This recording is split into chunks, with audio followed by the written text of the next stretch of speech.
Assalamualaikum warahmatullahi wabarakatuh. Di video ini, saya akan membahas mengenai klasifikasi dan morfologi dari tanaman alpukat. Kita semua pasti sudah tidak asing dengan tanaman alpukat, bukan? Tanaman yang memiliki nama spesies Persea americana ini awalnya banyak tumbuh di Meksiko dan Amerika Tengah. Seiring berjalannya waktu, tanaman alpukat dikenal hingga ke seluruh penjuru dunia.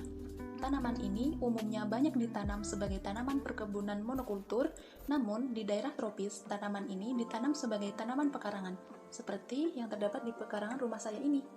Tanaman alpukat merupakan salah satu spesies dari divisi Magnoliophyta atau tumbuhan berbunga yang kita pelajari dalam mata kuliah biodiversitas tumbuhan ini. Untuk lebih jelasnya, kita akan belajar nih mengenai klasifikasi dari tanaman alpukat itu sendiri. Yuk simak dulu videonya. Klasifikasi dari tanaman alpukat yaitu Kingdom Plantae, Subkingdom Trachebionta atau tumbuhan berpembuluh, Superdivisi Spermatophyta atau tumbuhan berbiji, Divisi Magnoliophyta atau tumbuhan berbunga, kelas Magnoliopsida atau tumbuhan dikotil, subkelas Magnoliidae, ordo Laurales, famili Lauraceae, genus Persea, dan spesies Persea americana. Nah, setelah mempelajari klasifikasi, tidak lengkap jika kita belum memahami morfologi dari tanaman alpukat yang dijabarkan sebagai berikut. Yang pertama, yaitu morfologi dari akar. Alpukat dikenal sebagai tanaman dengan biji berkeping dua atau dikotil dan sistem perakarannya adalah akar tunggang. Pada akar alpukat memiliki panjang bisa mencapai 5-10 meter atau lebih.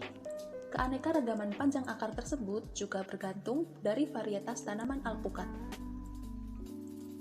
Akar alpukat memiliki fungsi utama, yakni menyerap air dan zat-zat hara yang berasal dari dalam tanah.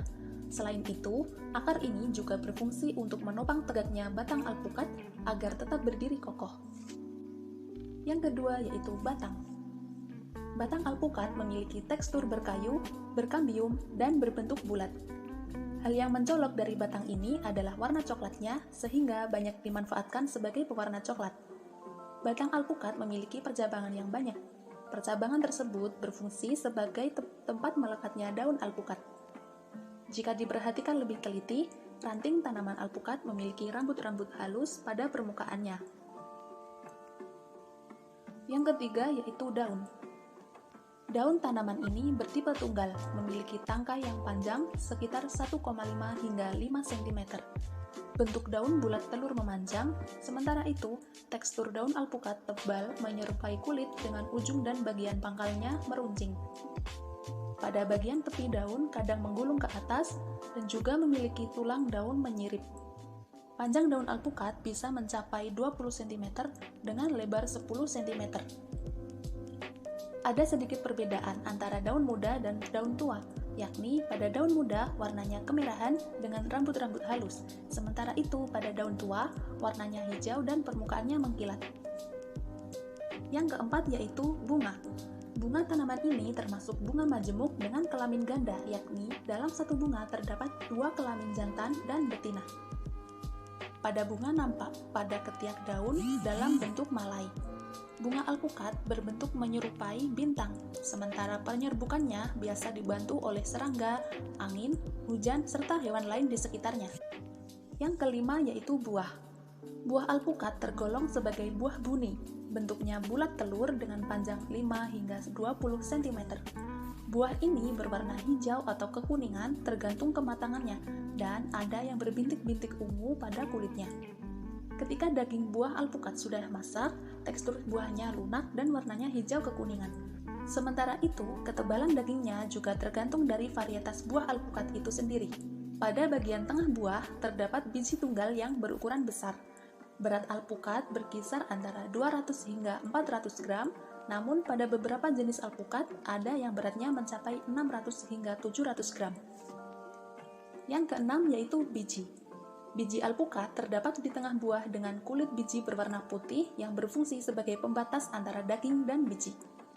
Biji alpukat berbentuk bulat telur dan berdiameter 2,5 hingga 5 cm.